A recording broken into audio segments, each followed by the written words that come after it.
page. So hello everyone. We are very pleased to have Omar Itani with us today. He is our guest on the topic of social innovation. Omar is basically one of the young social entrepreneurs in Lebanon who have been successful in creating a social enterprise, a successful social enterprise in a record period of time, so in a short period of time. And his success story gives all social entrepreneurship enthusiasts and believers a great hope that actually it is possible to do entrepreneurship that is sustainable, that is economically feasible, viable, and at the same time, it is impactful and will change the world and help the environment and help the society overall. I don't think that like we have too many, if I want to say, success stories, but definitely Omar's story is one of them. The story of him personally as an entrepreneur and of FabricAid, his social enterprise. I know that maybe he would like to talk more about his social enterprise, but it is also important to keep in mind that him being on the lead of this enterprise made it successful as well. And this is translated in the awards and the trust that he got from his investors, from supporters, etc. So I want all of you, when you hear Omar, to reflect this on yourself and say, I want to be like Omar. I want to be the next successful social innovator and social entrepreneur of my country, of my region, of the world. And there's nothing really to stop you. I will share again the video of Omar's feature as the young champion of the earth of year 2019 in the chat, in case you weren't able to see it before. And with that, I would again like to welcome Omar for always being our very special guest and giving from his time, despite all of his like busy commitments. I'm sure you have a million things on your agenda. We all understand that, and we are grateful for the time that you give us and the youth more particularly in sharing your story and in inspiring them every single time that you share this platform. So Omar, the floor is yours.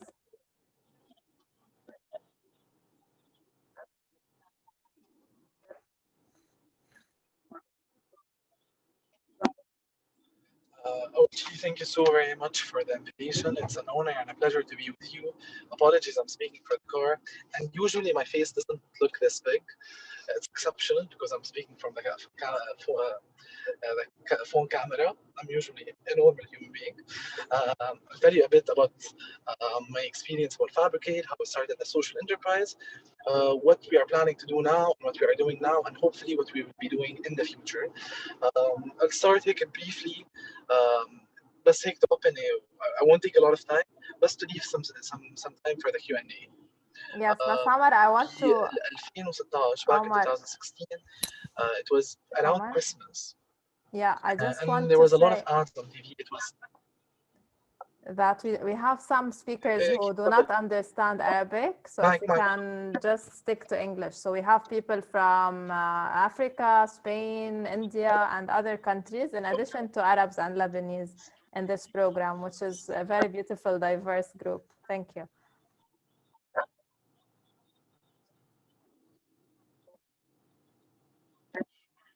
Sure.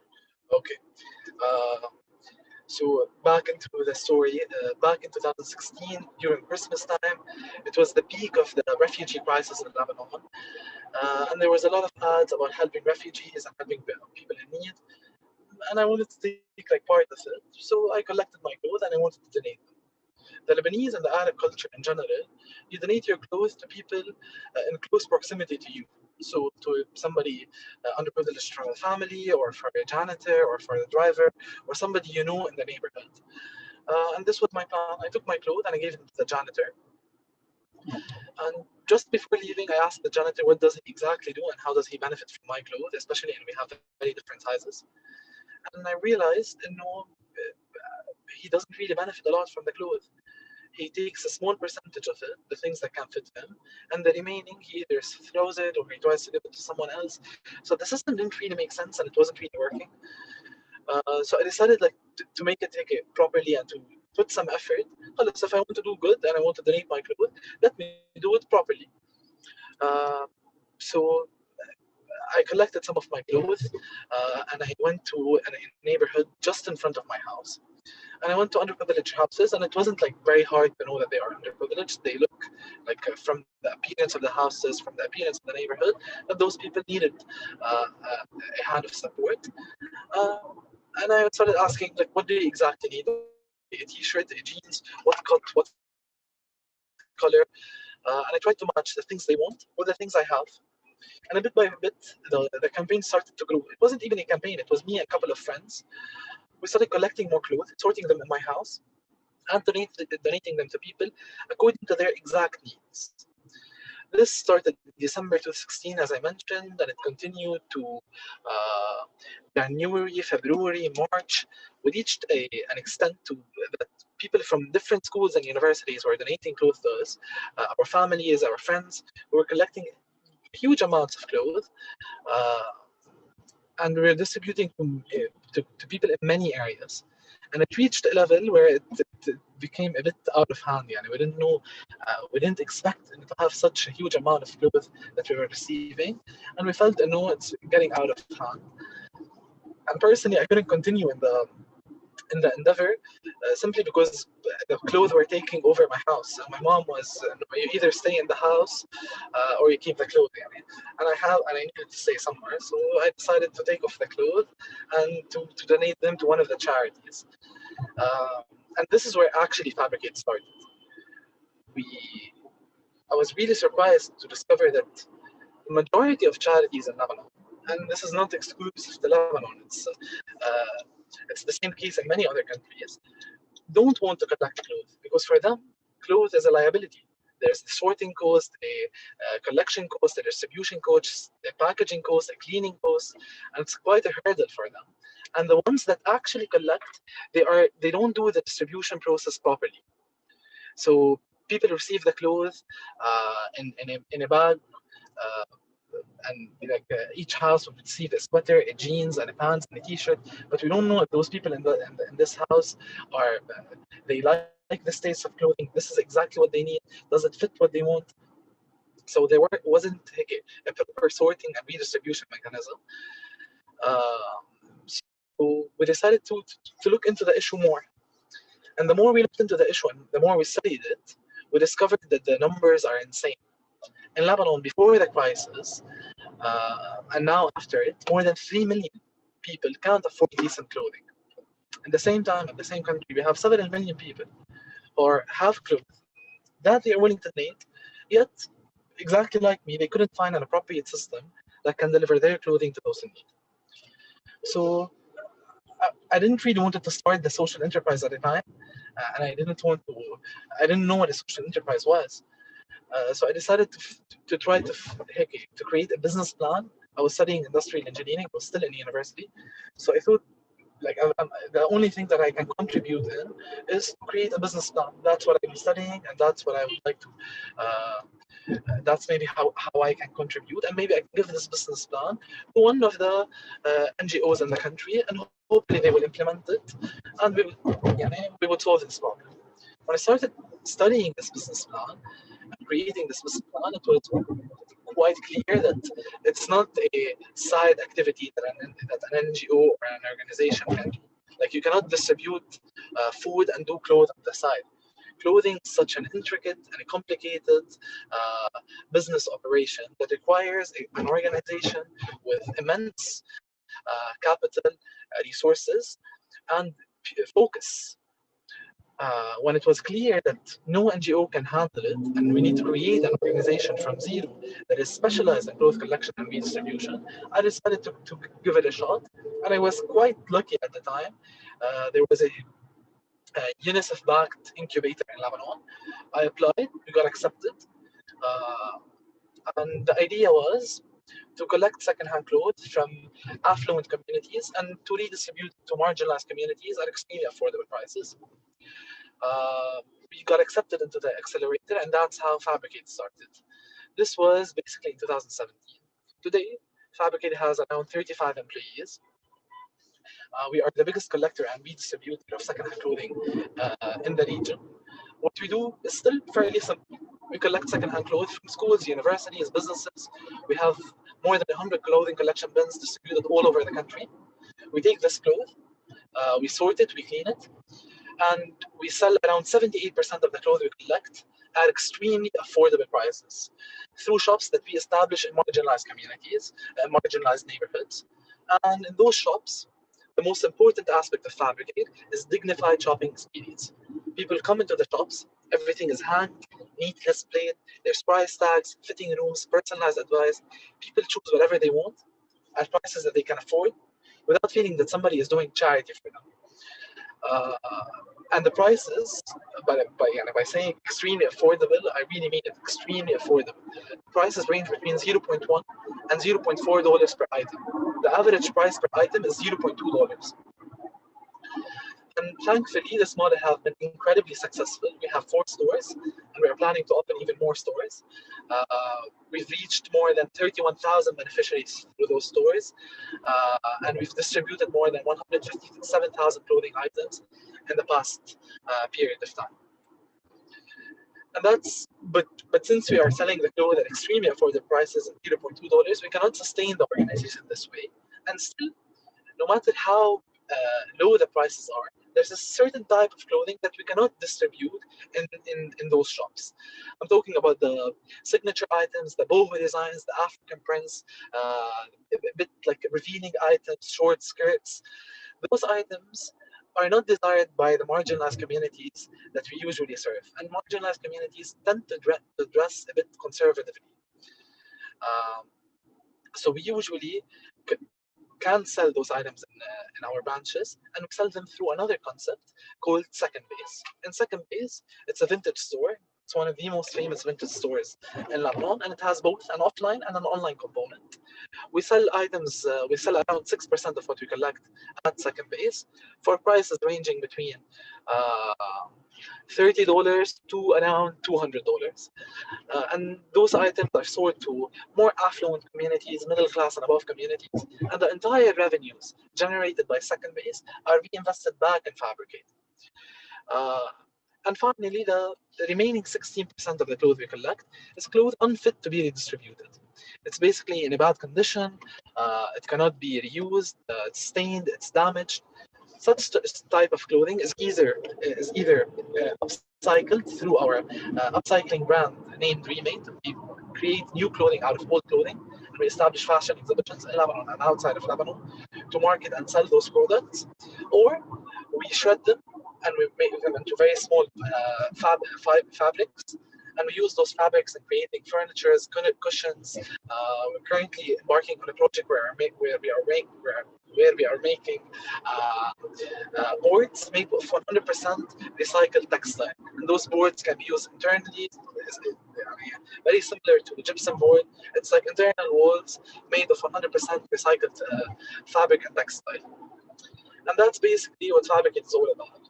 Thankfully, this concept has been quite successful. We've been able to raise more than $1.3 million, and currently we're embarking on an additional $1 million that we are using to expand FabricAid, not only in Lebanon, but also outside of Lebanon. We'll be opening a full-fledged sorting facility and replicating the Lebanese concept in Jordan by July 2021.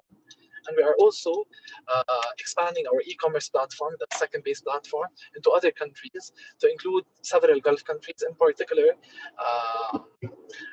the United Arab Emirates. And we are also opening several new concepts. I'll be more than happy to share them with you. One of them will be opening on the 21st of December. Maybe we can discuss this concept more during the Q&A. Let me know what you think. I'll be more than happy to listen to you and get your questions.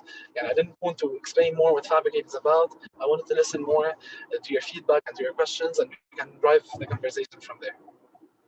Great. I think this is a really nice start, Omar, to the to the story of FabricAid and your journey into social entrepreneurship. I'm going to ask a few questions first, and then we can, of course, let the participants, the youth, answer more questions.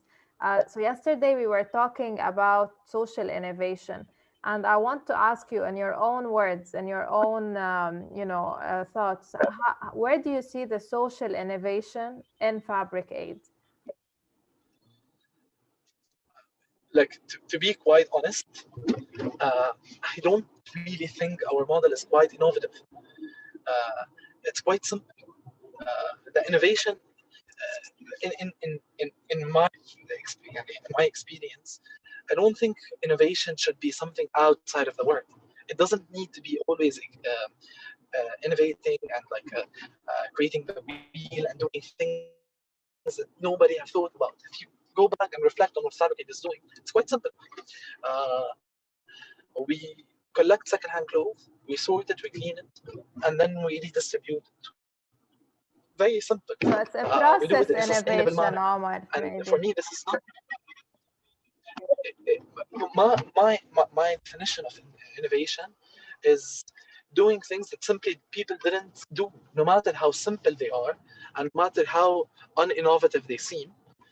Getting on the ground, like of course the recycling initiatives we made, second base, there's a lot of innovation in the things that we were able to bring into the picture later on after 1 or 2 years. But starting the social enterprise, you don't really, and this is one of the major points of concern for me. People are always waiting for this insanely innovative, insanely creative idea. It doesn't need to be. It only needs to be a simple system that actually works and can be sustainable. And this is what happened at FabricAid. It was very simple, and innovation entered the picture later on. And like reflecting on this thought in particular, when we started FabricAid, we wanted to introduce an online point system for everybody who would donate clothes to make the idea more innovative, more interesting, to enter a bigger tech component into it. But after that, we figured out that we were only doing this just to make it seem more innovative. It didn't need to be this. It needed to only work, uh, and then innovation can come later on in the picture. Yes, thank you for that. But I basically, based on definitions we shared yesterday about social innovation, I believe that you have definitely innovated from the very beginning in terms of the process, because as you said, the system was broken and you just like put a system that works. And this by itself is considered by definition, I'm not creating this definition, innovation, because innovation does not have to be the creation of something new, but rather it has to be just, yes, how you do things. So it could be either product innovation, process innovation, business model innovation, or it could be even market innovation. So I think you also, Omar, innovated in terms of your go-to market channels, or how you reached both the clothes donators and the beneficiaries. Can you tell us more about this? Like, what is special, if I want to say, about your marketing strategy? Again, not the marketing, how you brand or market for FabricAid, but rather how do you reach your clothes donors, and how do you reach your clothes buyers? Yes. So for the closed donors, uh, and again, it's the way it started. It started quite simply. We used to collect secondhand clothes from NGOs. We noticed that a lot of NGOs have a lot of clothes that they collect, and they don't know how to redistribute it. And the model actually started from those NGOs in particular. We used to buy from them the excess clothes they have, and we used to redistribute it at those incredibly affordable prices. Later on, we started to expand on this thought. We installed clothing collection bins. There is, I think, around 150 clothing collection bins now in Lebanon. We are installing an additional 250. We started doing partnerships with retailers inside Lebanon, Nike, ABC, several others. And we also collected clothes from partnerships with Kareem, with Uber, with universities. We have the national school competition. It's a competition where around 50 schools in Lebanon compete with each other to collect the biggest amount of clothes. The school that wins get several sponsorships and subsidies that we provide for the school. And lately, and this is becoming a major part of FabricAid, we are collecting clothes from the Lebanese diaspora. So we have collection hubs in the UAE, we have a collection hub in the Netherlands, a collection hub in Brussels, a collection hub in Geneva, and we are collecting in Kuwait and Bahrain. So we've been collecting several tons. We received, like just in this month, 3.3 tons from the United States, 3 tons from Bahrain, 2.5 tons from Kuwait, 4 tons from UAE, 6 tons from our hub in Amsterdam. And those shipments, like I just saw a question about the shipments, and those shipments are usually like the cost of those shipments. Some of them are covered by FabricAid, and that's the beauty of having a sustainable model. We can actually pay for the shipment. And sometimes it's subsidized by a potential sponsor or a collaborator or a partner we have in those countries. And we have also partnerships with shipment companies. So we are very lucky that Aramex is on our board. They are one of the biggest, if not the biggest, shipping company in the Arab world. We have another partnership that we are currently developing with CMA CGM. So we get really subsidized shipping costs, which allow us to open those hubs. This is like the school competition, the having collection hubs outside of Lebanon, figuring out a way to do the collections. This is, for me, is quite innovative, and we've been able to crack the code quite successfully. And I understand that there's a business model innovation, and there's several types of innovation that can be developed. But the really point that I would really like to stress on is for social entrepreneurs, don't stress on creating something incredibly complicated, complex, tech-oriented. Your aim is not to create an innovative company. Your aim is not to create a tech company. Your aim is not to create a complex or a company that people are amazed by. That's not the aim. The aim is to solve a social problem. And usually to solve the social problem, you need to figure out the simplest and the easiest and the cheapest way to do it. And innovate, to scale those operations, you need later on innovations and to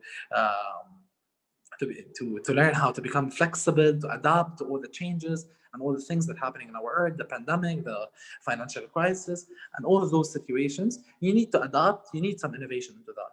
But you can start with a bare minimum, with something that simply makes sense. Exactly, Omar, exactly. I want to ask you more, like I know the answers for these questions, and because I've loved your answers before, I want to hear them again, because I mean, most or maybe all of the participants today are new, like the first time they hear you. So basically, you were successful in winning several competitions and making a few $100,000 from those competitions. Still, you were very young, maybe still at university. How did you do that? Why did they believe in you at such a young age? Honestly, like the trick that I really believe in, and I usually hear something like, "Yes, we have a very nice idea, and we are really interested to work on it, but we don't have the financial resources, but we don't have the support, but we don't have the know-how." And usually, I hear this statement in particular a lot. I have the idea, I figured out a business plan, I'm just waiting for the funding, or I'll start working. If I was the investor and my brother had an amazing idea, I wouldn't give him a penny. And I love my brother. I wouldn't give my brother a penny simply because ideas are not worth anything. Work on the ground, implementation, value creation is worth money, is worth an investment. That's how you prove yourself. And that's what we've been able to accomplish. So since we didn't have track record and we couldn't really convince people of our traction, of our idea, especially that and because it's simple and because it's people didn't understand the problem to understand that we can create such a solution for it. So we needed to create an application on the ground, and we started without having any funds. So the way we convince people of what FabricAid is and how we can work at FabricAid and how we can achieve success at FabricAid is through showing them the work on the ground and telling them the following statement: we did this and this and that without any funding, without any support, without any contribution. So imagine if we have this network and the support and the contribution, we can do much more. and how we were able to achieve this initial minor, it was quite minor success, limited success. But the way we were able to achieve it is by simply grassroots and bootstrapping. I remember the first pop-up market we did. We couldn't, of course, afford a store. We couldn't have a store. We couldn't like rent a place and register it. So we needed to create something like a pop-up. We worked with a school. They gave us their playground, and this school was in an incredibly underprivileged area. We advertised to the community over there through just distributing A4 papers. So the first course was the A4 papers. We distribute the small leaflets to the area, so they were aware that we were creating this pop-up market. We got the hangers from a friend. Like he has a big business and he has a lot of retail shops, so we got the hangers from him, and we got the rails. We actually made them like from steel, and cost us like a couple of $100. And we took the clothes from my house to this pop-up markets using our cars, and we sorted them by ourselves, and we prepared the entire market by ourselves. And then we set up the market, and it sold like crazy. Hundreds of people came. We had a couple of hundred customers from the first day. Same on the second day, and it started growing from there. And we started doing those pop-up markets on a weekend basis. So every weekend we would do the same pop-up market. So every weekend we would do the same pop-up market, and that's how we achieved the first traction. And from this traction, we were able to convince people to support us because we were able to achieve something, and that's how we got the first and initial support. And the second way, other than showing traction on the ground, to re-summarize, the other way we were able to get this interest and support from senior investors and supporters was basically asking questions and being there. We were available in all events, in all business incubators. We let ourselves out. We were quite available in the Lebanese ecosystem and all those events related to social entrepreneurship, tech entrepreneurship. So people started to hear more and more about us. We participated in a lot of competitions. We failed miserably in many of them, but then we built traction and we were able to win. Sorry? It's not me. I don't know if somebody is unmuted, maybe. Yeah, okay, sorry about that. No. And that's basically through letting ourselves out there and achieving the initial traction. This helped us a lot in getting the interest of senior investors and supporters. Omar, what's your proudest achievement? Like, I know you have a lot. I know you don't you seem not to like to talk a lot about yourself, but again, like we want to show the youth that they can actually do something. I mean, if you could do it, right, then they can do it as well. What's your proudest achievement and why? One of them was, I'll mention two different, like now, honestly, if you ask me now what do you like the most about FabricAid, is seeing that the passion I have to this business and to the issue that we were working on is passion and a strive that more than 35 employees have currently at FabricAid. I don't feel I'm the only person interested in what I'm doing. I feel that the entire team is really interested. Like they talk to me on Sundays, Saturdays, they're working on weekends, on Christmas. So it's really, I love the energy that we were able to create, and I consider it and the team spirit we have as the most proud thing that we were able to accomplish at FabricAid. Of course, the impact, the traction, the money we've raised, the stores we've opened, the new concepts that we are creating, the technological advancements, those are all very good milestones. But compared to the team spirit and the support that and the team that we've been able to have and to put together at FabricAid, nothing even comes close. But during the early days, and this was in 2018, we participated in a competition. I'm sure many of you know about it. It's called the Global Social Venture Competition, JSVC. It's the oldest social entrepreneurship competition in the world. It's organized by UC Berkeley. It's one of the biggest competitions. Never an Arab team was able to reach the top 3. or of course win the competition. And we went to the competition thinking, there's no way, and I only hope to be able to represent my country and my startup properly, and not to be a bit embarrassing in the event. And I still don't know really how we were able to win the competition and get the first place for Lebanon and the region. And this is until today is a very proud moment. Omar, like maybe a last question from my side, and then we'll open it up to the floor. Really, how do you, like, I know that some entrepreneurs, after a few successes, they would somehow start believing themselves. I mean, this is a literal translation from Arabic, and their ego would grow, and they would at one point lose it. How do you stay, grounded? How do you keep it realistic and casual, basically, with while being successful? I mean, quite successful. By having very good friends that keep me humble. They remind me of the dumb things I do, and having a team that is not afraid to criticize, to give feedback. Like, of course, in events, people give you, people try to be exactly like you, very nice and very supportive and very kind. But thankfully, I have a team over here that is usually a bit too harsh. So they remind me, there's still a lot to do. And honestly, the expectation for the future. So I'm not really, all of us at FabricAid, we're happy with what we have achieved, but we know what we want is way bigger and much more significant than what we have really and actually achieved till now.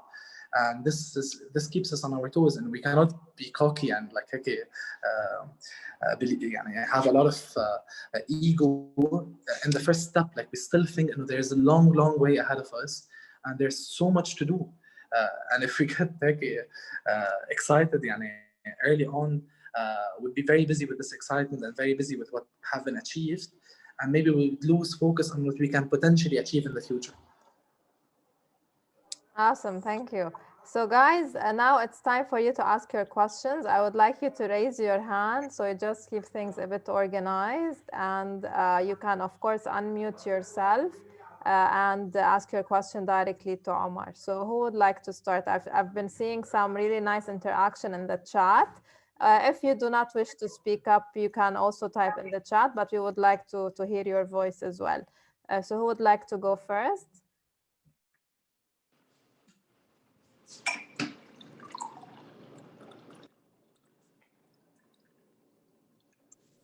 I have a question, but I couldn't find the hand, so sorry for it. Okay, no, it is. Okay, so my question is, you're talking about all these like organizations you've partnered up with, like Aramex or etc. So I'm wondering, like, did you have to at some point actively seek these partnerships, or do they just kind of fall into place? Because honestly, just like sitting here and imagining having a startup or innovative idea and then ending up having partnerships with all these like people, and it just sounds too far away or too hard to achieve. So it wasn't. Many of those partnerships were quite organic, and they happened because it would make. And we have a rule at FabricAid: we never do a partnership unless it's win-win, unless it brings something to the partner and it makes sense a lot for FabricAid. So many of those partnerships were actually win-win. So it made sense for them to partner with us, and it makes sense for us to partner with them. And many of those partnerships were later on. Like, for the model to start and people will partner with you and they will be interested to have a collaboration once there's some traction. And that's why they say it's like it's a domino effect. Once things start working, they really start working. It took us a lot of time to establish those partnerships, even like with NGOs, to collect growth from them. Like now we work with DAFA, with Arc-en-Ciel, with Himaya, with Basma and Zaytoun, like with basically Caritas, Red Cross, with basically the vast majority of NGOs. It took us to establish the first contact and to receive the first deal with an NGO, I think something like 9 months, like something insane, or 6 to 9 months. I can't remember the amount of time, but I remember it took us so much time to convince the first NGO to work with us. But once we achieved the first collaboration with the first NGO and it worked and the reputation was good, the reputation is key. If people think you're credible and you're nice and you're kind and you're ethical, maybe the first partnership will take some time. But after that, if I know that FabricAid worked with this company and I know this X company, I would ask them, like, how is FabricAid? How is the team? Are they nice? Are they kind? Are they ethical? Do they deliver in time? And if you would hear yes, you would partner with us. And I think this credibility was being able to build. We were able to build it slowly and steadily, and with time we were able to accumulate all those partnerships. I don't know if my answer was good, but inshallah. Yeah, thank you. It was the thing that convinced me most was the fact that you said that after the first partnership was in place, your credibility increases, which makes sense, especially if they are well known in the region. So the others would want to collaborate with you, or at least the process will take less time, or they will be more trusting of your niche. Yeah, thanks. Great. Monia, you have a question? Monia? Yeah, first, I really thank you for coming today and giving us this talk. It was very inspirational. And my question was, if you have to give us an advice for an obstacle that we are going to find in our way, for sure, and we shouldn't, how to deal with it.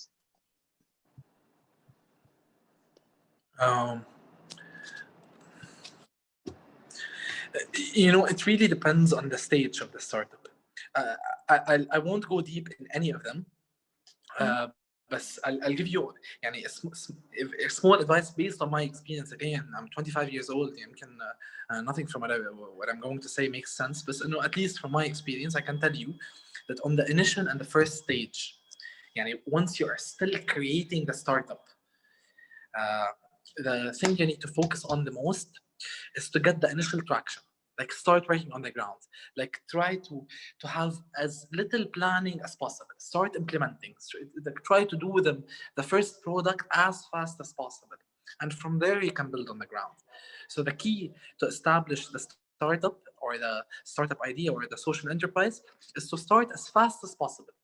And to learn, and this is lesson number 2, to focus your learning not on the things you have in your mind and not on the things you see on the internet, but on the people that you are trying to help and support.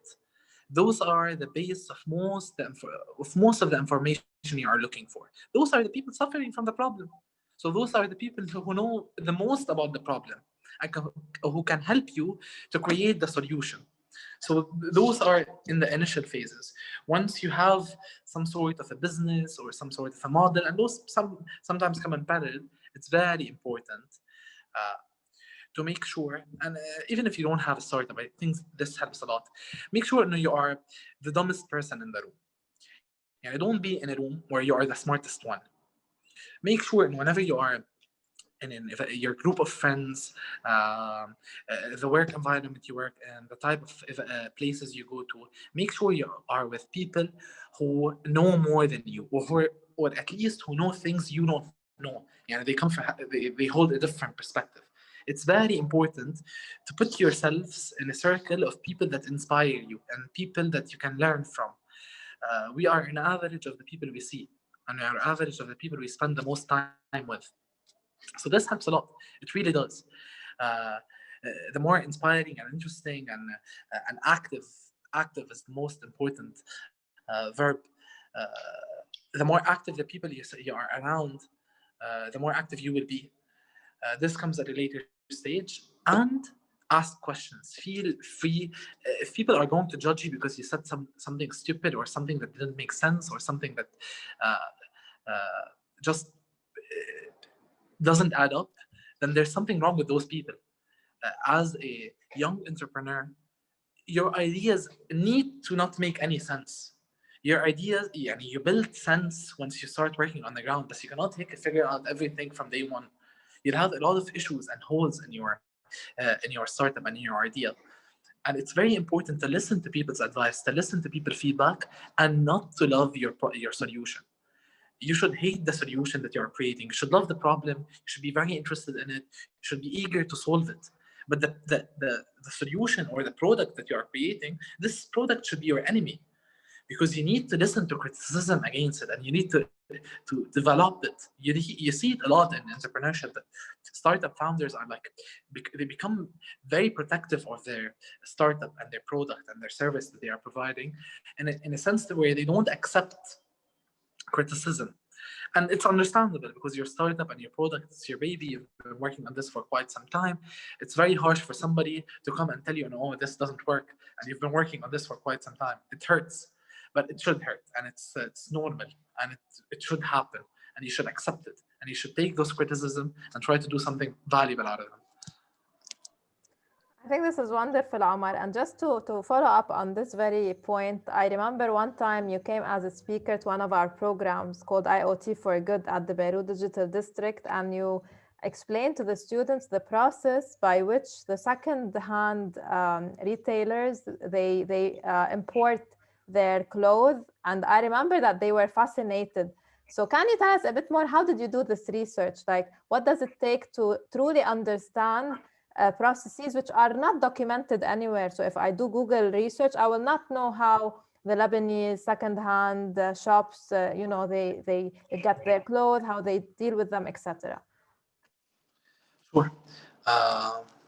It's basically through, it's an interesting story, actually. I didn't know at all that we had a lot of secondhand shops in Beirut, and this was a mistake. We have hundreds, actually hundreds, with an S, of secondhand shops on the coast and on Beirut and on the areas surrounding Beirut, but I didn't know this. So I thought the only place that has secondhand shops is a city called Tripoli.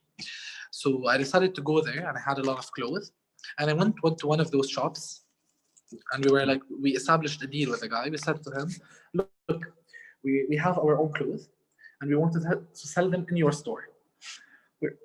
We are going to sell our own merchandise. It's our, we are going to sell them, and whatever money we make, we are going to give you the money. You are not paying for the clothes, you are making free money, and we will be the people selling. We just need the space in your store. He accepted, and we started selling clothes at the store. Of course, we weren't making any money, and this wasn't the point. We didn't want to make money, but we wanted to understand, who are the people who buy secondhand clothes in Lebanon? Are they Syrian refugees, Palestinian refugees, Lebanese locals? Who entered the shop? The male, the female, the children? How much do they have money? Like, how much do they spend in the secondhand shop? How long do they stay in the secondhand shop? What do they exactly look at? What's the duration? At what time during the day do they come? Do they come after they finish work? Does the woman come after they drop the children in school in the morning, or after they pick them up in the afternoon? Those were all very important questions. How much do they expect to spend on an item? What exactly the type of items they desire the most? Those are all questions that you cannot figure out through any form of survey or a Google search. No advisor can give you such an information. The people suffering from the problem are the people who have the most information about the problem you are trying to solve. So we took a lot of this information from those people, and just understanding the entire value chain of how we receive clothes in Lebanon. A lot of this information, of course, we got a lot of this from advisors, from the internet, but a lot of this information was from this experience in particular. We discovered that NGOs in Europe, they collect insane amounts of clothes. The top percentage is sold in Europe. The remaining percentage is sold to something called a textile reclaimer. They reclaim the textile and they send it to developing countries. In developing countries, the wholesaler imports those items and they sell it to a retailer, like a small shop, a second-hand shop, similar to the one I was working at. So there's the NGO in Europe, the textile reclaimer in Europe, the customs in Europe, the shipping company, the customs in Lebanon, the wholesaler in Lebanon, and the retail shop. 7 entities trying to make money out of every kilogram of clothing. More importantly, the top percentage of clothes is sold in Europe. It takes more than a year to deliver the clothes from the minute somebody donates them in Europe to the minute somebody receives them in Lebanon, or in any developing country, in the matter of fact. And the holding time is quite a lot. It deteriorates the type of clothing, and the type of clothing that in more cold countries is consumed is very different from a country like Lebanon. So it just made a lot of sense to collect from a rich area in Beirut to a poor area in Beirut. It just makes more sense. And that's how we figured out that what we need to do at FabricAid is quite simple. We shouldn't invent the wheel. Instead of collecting clothes from Europe and distributing it in Lebanon, so you collect clothes from Lebanon and distribute it in Lebanon. And this is how it started. I believe Cristal had a question.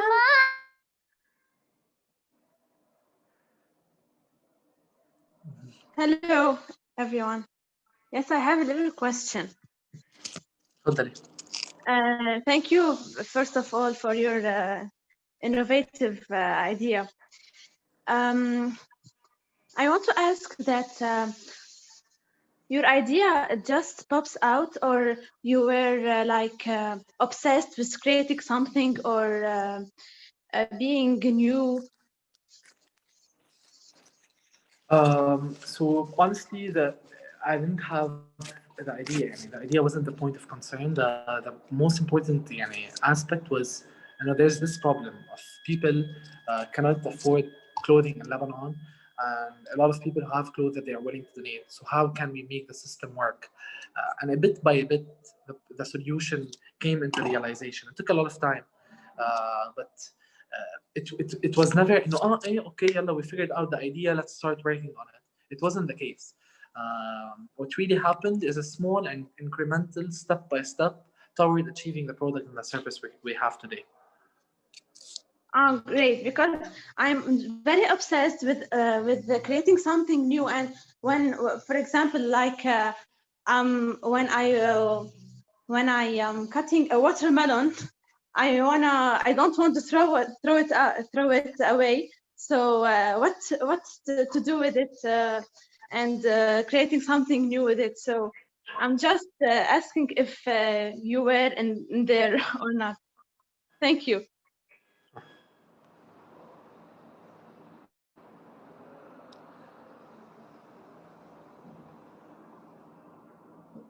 So I think Mona, yeah. Okay, she's back. All right. So who else has a question for Omar? So Rima was asking in the chat, did you just observe or also chat directly with the customers that came to the second-hand shop? Yeah, I'm just wondering, these are people who are going to the shop so that they could buy second-hand pieces of clothing. So I'm sure not all of them were just open to your questions, and like you were there observing. What did you like approach them and ask them, hey, did you just finish work? Or like, who are you getting these clothes for? Are they for your children? What is your income? Or like, did you distribute? I just can't imagine that they were that willing to I don't know, help you collect the information that you wanted, especially if they are maybe feeling embarrassed by the fact that they can't afford, firsthand, or new clothes. Yes. Actually, none feel embarrassed. Those people are coming to buy clothes from their own money. It's not charity. They are going to buy. So, and this was something I discovered. They are not embarrassed, and they shouldn't be. They are buying clothes. They are buying clothes at affordable prices. For me now, Omar, I'm not underprivileged, and for me, it doesn't make any sense to buy first-hand clothing. I buy second-hand, and for a lot of people, it just it makes sense financially. So why would I consider myself buying first-hand clothing, which is way more expensive? And second-hand clothing can be of decent quality. So this item is second-hand. So I didn't see that people were actually embarrassed, and a lot of people were not willing to share any information. People were there like just to buy items. Some people were able to create with them friendships. Some people are just like social. They like to speak. Maybe 50-60% of people don't want to talk. You have 20-30% who would like to talk and speak and to give and take. And we had people who invited me to their house and like on a cup of coffee and on a chat. So some people, like, we chatted with them for hours, and some people we had like a couple of sentences. So it really depends. Some people are willing to share. We never pushed somebody to speak. We just tested the ground. Some people won't, like, they are talkative and they like to be social. I'm one of them. I like to talk. And if somebody asks me a question, I would delve deep in the solution, especially if I have time.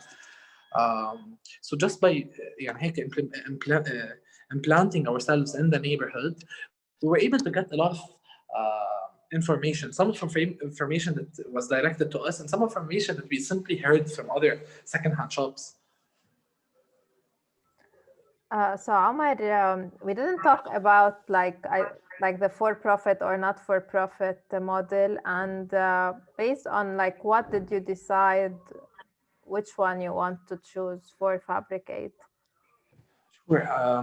While developing the business plan, I discovered there's a lot of initiatives in Lebanon, in Saudi. There's a huge initiative in several Arab countries. In Turkey, there's several initiatives, and in Europe, of course, where they collect clothes and then they redistribute. And it's usually campaigns. Some campaigns are done by religious organizations or municipal organizations or activist organizations, and it runs with those endeavors. They spike, and then we don't hear anything about them, and simply because they are doing great work, amazing work. They help people, they redistribute the clothes, they sort it, they try to clean it, and they try to redistribute it, but they base their work on volunteers. They base their work on grants that they get from aid agencies, from the government, from international embassies and international support organizations. And the model is simply not sustainable. Once you don't have the funding, the program will no longer exist, and we have several examples of those in Lebanon. So I decided from day one that I wanted to create something sustainable. I want to create something that can sustain itself by itself. So we want to solve the problem, but we want to sustain FabricAid from the sales of FabricAid, from solving this exact problem. A for-profit company cares usually only on creating value for its shareholders, making money. That's what a for-profit company cares about. An NGO cares about solving the social issue, and it shouldn't make any revenue. A social enterprise solves the social issue by sustaining itself, or through solving the social issue, it sustains itself. It makes money. It pays its salaries. It pays its rent. Like at FabricAid today, we have 6,000 meters of space. We have 35 salaries to pay. By the end of the year, will be 45 salaries to pay. So we have 7 vehicles. So there's a lot of cost, and you need to sustain them in one way or another. We spend yearly in FabricAid, this year something around $700,000. Next year, I'm going to spend $1 million. So if you spend $1 million a year, you cannot rely on funding. You need to rely on your sales. Awesome. So I would like to comment on 2 things. First of all, Omar, you're truly like, Anjad, what we say, walking the talk, especially when you said like, I'm wearing secondhand clothes. So I think a social entrepreneur should always walk the talk. And also when it comes to sustainability, I believe you are doing it very well. And this is something we are very, very proud of. And just for the participants who maybe were wondering, how does the part which Omar talked about regarding understanding the customers, talking to them directly, I'm sure they have seen it in their sessions, especially when you talked about empathy before. So this is how you empathize with your end customers or beneficiaries, by establishing this close relationship with them, talking to them, making them open up. And this is the best way to do it. And I'm very glad that your example is like really one of the best ways to do things. Kauthar, you have your hand raised. Yes. First of all, I'd like to congratulate you. What you do with your team is inspiring and like great. I have 2 questions. My first question is, where do you want to take your project, at least for the short term? And have you ever thought about collecting secondhand furnitures? This is my first question. My second question is, like, to be honest, you see, like, you definitely want to see more of Lebanese youth in the field of social innovation. You see they have the potential, the power, the time. So what do you think is missing, and how to fix this? Thank you. Regarding your first question, it was basically 2 questions: the furniture and where do you see FabricAid going? No, we are not planning to go into furniture. Our focus is solely on clothing. We want to become a social enterprise that tackles the entire value chain of clothing. from the agricultural part to the manufacturing of fibers, to fabrics, to cloth, to clothes, to the second-hand part, to the recycling part. Our focus is on the clothing industry, and our expansion is based on three main pillars. First, blitzscaling, so it's expanding the things we already have, collecting more clothes, selling more clothes, expanding our current operation locally in Lebanon. That's one. Two, opening new verticals similar to second base online, the online platform, similar to Souq Aqaz, a very interesting new concept that you'll be hearing a lot about. We'll start the marketing campaign next Monday. It's going to be one of the biggest and most interesting it will be a very interesting concept. You'll first hear about it on Monday at 12. The marketing campaign, you'll start to see the billboards and the marketing campaign online. And the shop will open on the 21st of December. FabricAid, we're opening a laundromat, a large-scale laundromat, one of the biggest in the country, in February. It's zero waste. It doesn't produce any pollutants, and it helps us to clean the clothes we have internally. It's open to other customers. So the second way is expanding vertically, creating new verticals for the company, new products and services. And the third part is to expand geographically, similar to the expansion that we are planning to have in Jordan. Now to the second part, what's missing? That's a very important question. To be very honest,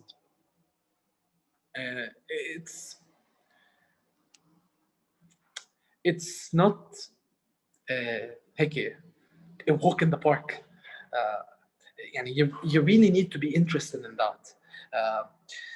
We work in environments, especially in developing countries, especially in Lebanon, in an environment that doesn't foster entrepreneurship. It doesn't set it easy for you to create a startup and to expand it.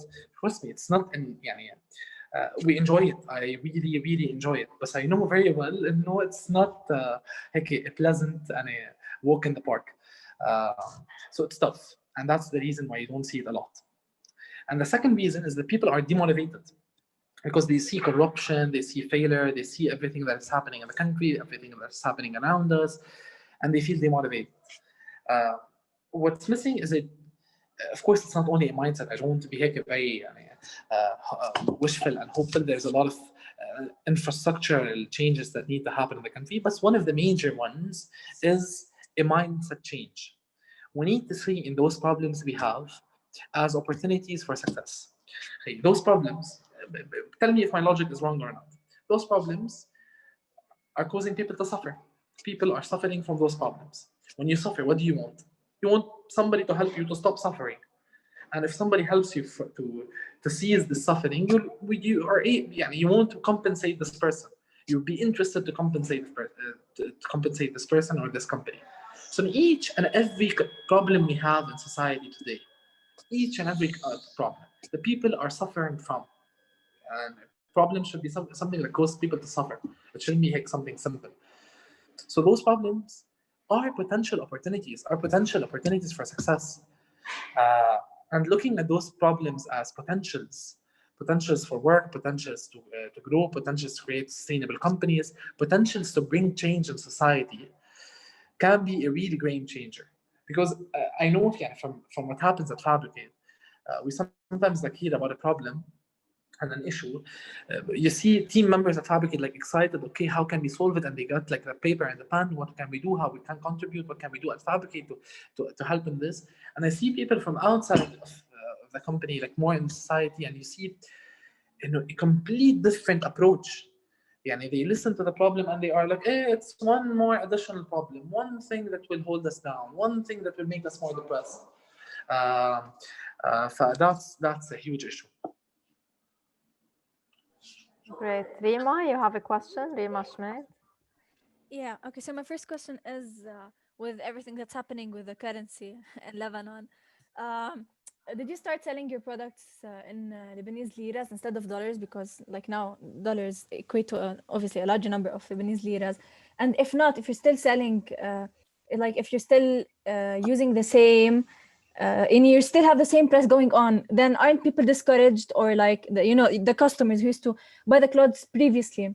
And also because of everything basically that's happening in Lebanon, did no one come and tell you, hey, you have a big growing business, why don't you take it outside? What are you still doing here? So basically, I guess this question is just regarding how are you dealing with the whole economic crisis that's happening in Lebanon right now?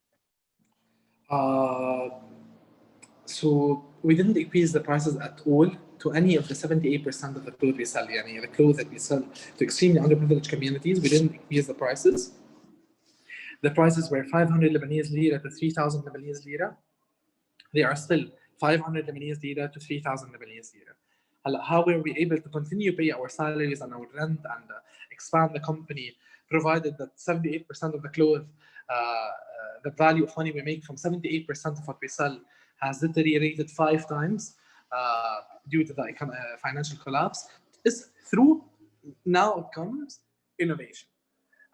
Through selling secondhand and the e-commerce platform outside of Lebanon. So selling a lot of our products in second base in UAE and the Gulf and getting fresh currency to the country. That's one way. Establishing fashion exhibitions outside of the country, expanding the brand of second base. We increased the prices of second base, but we didn't increase them in the main shops we have in Suq al-Khalanj. So basically, we subsidized one aspect of the company by another one. Second base was doing very well, and also Suq al-Khalanj was doing tremendously well. Our sales increased 7 times, but the value of sales decreased because of the currency collapse, and we didn't increase our prices. So basically, we subsidized one part of FabricAid by another. We subsidized Suq al-Khalanj by second base. All right, thanks. I have another question. If there's no one else, because I know I've been asking a lot. So if there's anyone else who'd like to say something, please go ahead. Nadia, I can go. It's fine. Okay. This question might sound kind of, I don't know if it's gonna sound weird, but anyway, I'm still curious. So when you were talking about how you went to Tripoli and like you stood there, you set up a space inside a local person's shop and etc. And then you even got invited into some people's homes. It just got me thinking. I study at Balamand. It's close to Tripoli. I study at Balamand Kura. Okay, so Sure. I mean, okay, your idea sounds awesome, and I'm just like imagining myself, and if I had an idea and I was trying to implement it, and I wanted to do market research on the ground as well, and I don't think, how will I find myself? Can you tell me about the experience? Do you have like a lot of girls on the team? Do you think, مثلا, if I was standing there in that shop instead of you? I mean, I honestly, it sounds kind of creepy for me, just like going and visiting someone's home after they come in to buy clothes at a shop. So I don't know, I guess I thought I would ask you about the girls that are in your team, what their experiences are. It's just sad for me to imagine that I would need the company of one of my guy friends, into one of these people's homes if I just wanted to have a chat with them about the problem. Sure. It's funny you're bringing up this question, because today we're filling a gender form for FabricAid, and around 52% of our staff is female. And our female staff is mostly the people on the ground, like the people handling our shops in Akkar, in Tripoli, in Saida, in Burj Hammoud. It's all female staff. I understand that it would. I'm not saying there's no harassment. Of course, there's harassment, and of course, it's harder for a female than for a male. Of course, and I'm privileged to be a male, and it's easier for me. It's actually, this aspect of business is easier. I'm not harassed. I'm not. Most probably, I won't be harassed.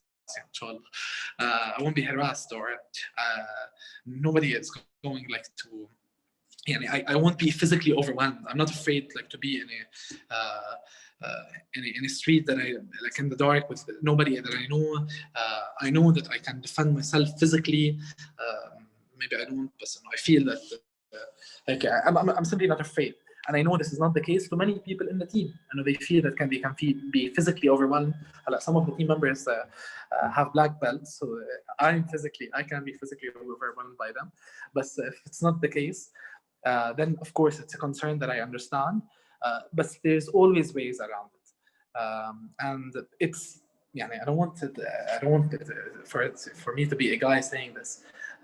But at least I'm telling you what other female members tell me, and it's not as bad as you expect. If you're confident, if you stand your ground, if you're not afraid to defend yourself, to raise your voice, to not allow anybody to disrespect you, then people will don't want the peace of somebody who's not afraid to defend themselves. And you can, the people you would visit and the people you talk to can be people that you think you can trust. Like, not everybody I talked to, because some of them were like, I felt they are shady, I felt they are dangerous, I felt that they are like crooks, I felt that they are like not nice people. So you can select the people you think are the most collaborative, that you can give and take with them. Yeah, and I would say you will get used to it as well. Like, maybe everything at the very beginning seems to be a bit difficult, but like, the more you do something, the more you tap into strangers somehow and ask them some questions, the more you'll be comfortable with that and know how to deal with it, with the different reactions. So it might be very difficult to start with, but once you do that, it will become easier. And these gender differences might disappear after some time. Like, we just won't feed them anymore. Definitely, we do not want gender to stand as an obstacle in your social innovation journey, because especially I believe females have a lot to add when it comes to social innovation, because maybe naturally we have this care towards the planet and the humans. Empathy in particular, females tend to be more empathetic, and in social entrepreneurship you need to be empathetic, you need to be compassionate, you need to care, you need to to put yourselves in the feet of other people, and this comes more naturally to women more than men, and this is a huge added value for a social entrepreneur. I think this question should be directed to me. I cannot give the entire picture, but I think Lulia Halawani, or she's one of our team members, or Sally Khadra, they can answer it better. Maybe I can ask her to come. And you can ask Maya Turru or Zaina Saab. They are also social entrepreneurs from Lebanon. Maya Turru has Food Blast. Zaina Saab has SE Factory. Mariam Bitar has Bot. All those amazing women have been able to establish social enterprises that basically, Zaina Saab is one of the reasons I am personally in the social entrepreneurship field. I was inspired and motivated by the things she's been able to achieve. And I hope to be able to do one day a quarter of what she is doing today. Omar, like, I know maybe part of this question was asked before, but I mean, on the personal level, what do you aspire to achieve? And do you see yourself like sticking around in FabricAid for a long time, or do you see yourself to be maybe a serial entrepreneur, or what exactly? So, personally, I want to take FabricAid to become a corporate social enterprise. I want to establish FabricAid as a corporate social enterprise to sell people and to prove to people that social enterprises and doing business for good in a good way, it doesn't only work when it's small scale, when you have 30, 40, 50 employees. I want to prove to people that it works when you have thousands of employees. So the biggest private employer in Lebanon is the American University of Beirut. I think once FabricAid reaches a place where it becomes one of the major private employers and treat its employees better than AB, then I would consider moving into something else, or when I feel that I'm no longer able to contribute to FabricAid.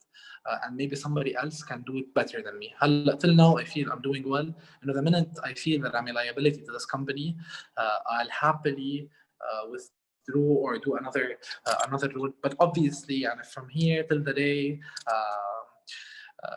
port explodes in my face, I want to continue working on social enterprises. Mm. And regarding impact investment, like this type of investment is pretty new to the region, to Lebanon and the Arab world and developing countries in general.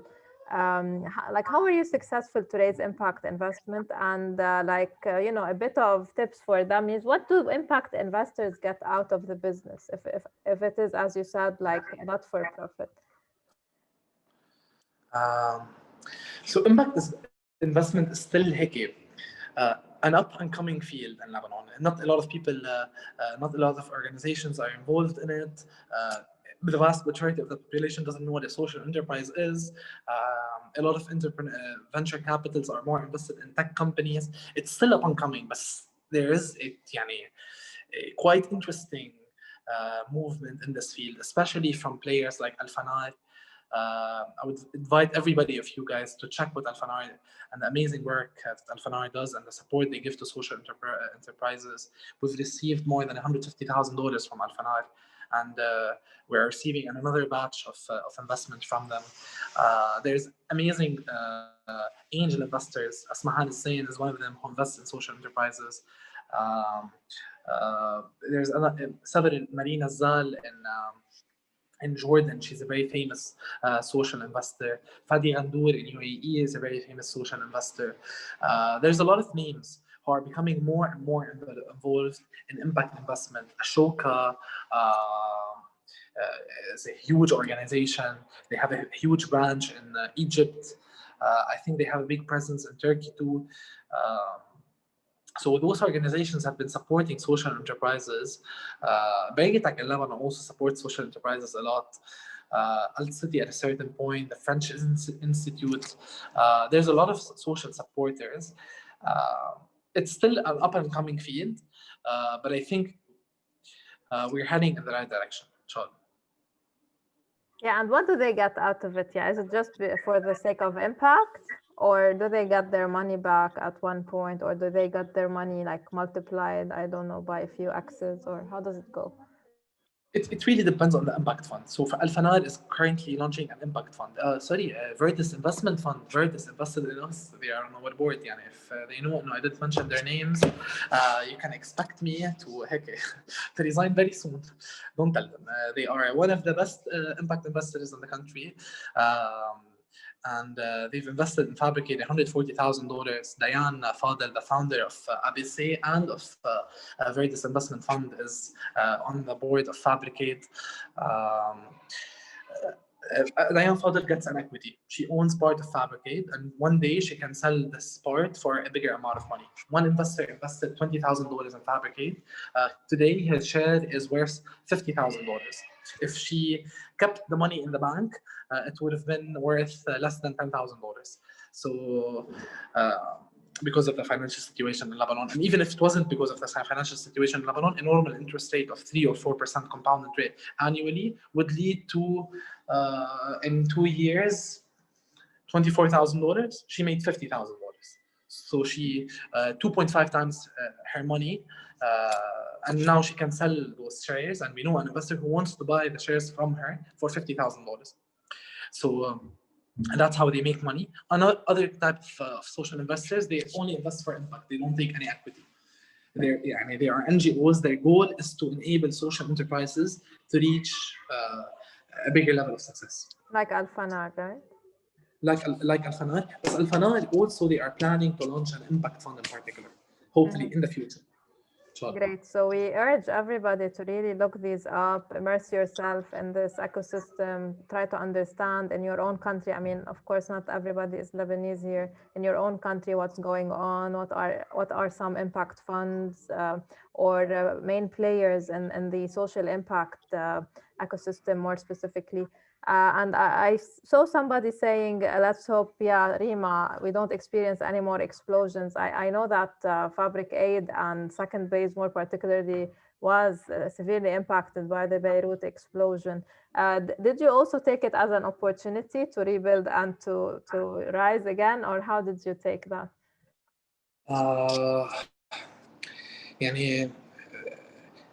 Of course, it's overwhelmingly sad. I live in Jamaizi. I lost my house and my car and my Second Base shop. Sally Khadra, one of our team members, she was heavily injured. I had 140 stitches. It's so dark for me to call it in any way an opportunity. I mean, it's, but in the same time, and maybe because we had no other choice, It wasn't we decided to make it an opportunity. We had no other choice. We either خلص, we would surrender, خلص, we lost everything, what can we do? Or we would خلص, we try to look at the positive aspect, to see it as hopefully the last terrible thing that would happen, and everything after it would be better. That we need to be resilient, and that's basically this was our only option. But since the explosion, we've been embarking on several new initiatives. I think what the difference in mindset after the explosion is that we became more brave, more risk-taking. Everything can change in 1 minute. So we took more risks, we took more gambles. We felt, no, let's double down.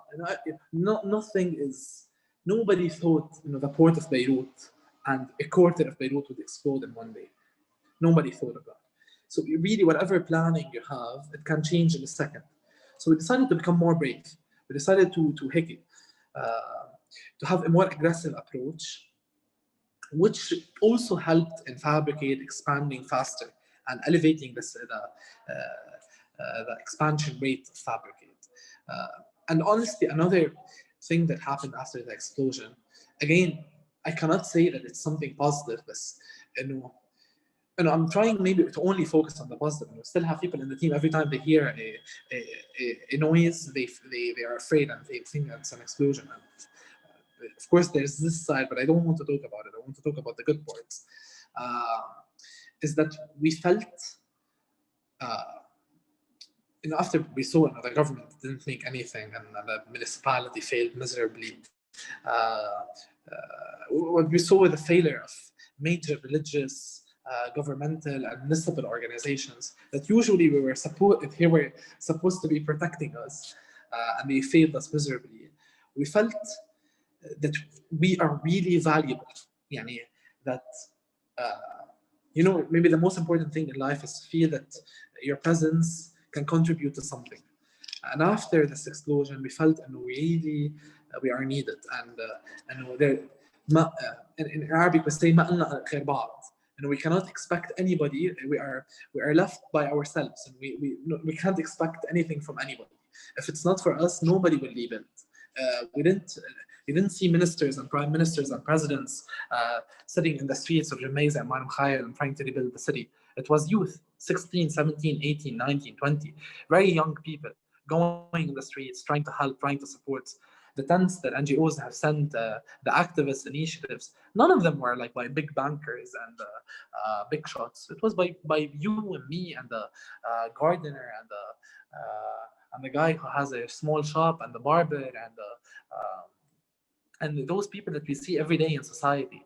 And I felt that if it's not us, nobody will help. And this gives me a bigger reason to stay and to work harder. That's beyond inspiring, Omar. Thank you for always really planting this like seed of hope, of optimism with everything that's going on. To have, again, not just like talk, but action. Like you are doing action, you're doing a lot on the ground, and we're really very proud of that. Guys, do you have any last questions, or shall we give Omar some rest after his long day?